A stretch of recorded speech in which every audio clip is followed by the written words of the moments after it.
इकडे अभिनेते सुबोध भावे यांच्या घरी लाडक्या गणपती बाप्पाचं आगमन झालेलं आहे। सुबोध भावे यांच्या घरी 1.5 दिवसांचा गणपती असतो।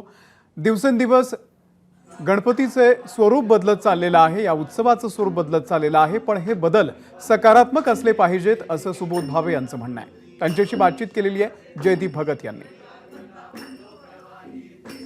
सिने अभिनेते सुबोध भावे यांच्या देखील घरी लाडक्या बाप्पाचं आगमन झालेलं। आपल्यासोबत स्वतः सुबोध भावे आहेत।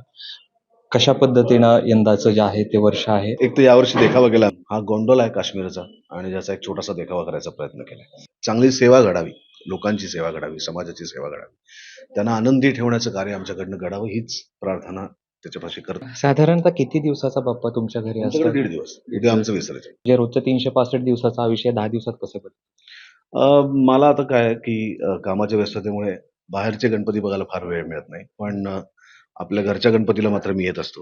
आणि उत्सवाचं स्वरूप बदलत आहे, ते बदलतच असतं। बदल हे लोकांच्या चांगल्यासाठी असले पाहिजेत, त्यांना अपायकारक नसले पाहिजेत। आपल्याला स्वतःला प्रगल्भ करण्यासाठी ज्या ज्या गोष्टी आवश्यक आहेत त्या या बाप्पाच्या 10 दिवसाच्या उत्सवामध्ये घडाव्यात अशी एक इच्छा आहे। मग एबीपी माझ्याच्या प्रेक्षकांना कशा पद्धतीने शुभेच्छा? या गणपतीच्या निमित्ताने चांगलं कार्य हाती घ्या आणि ते कार्य पूर्ण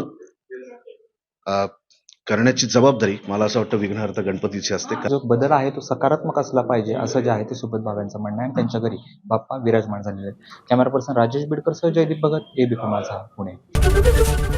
एबीपी माझा, उघडा डोळे बघा नीट।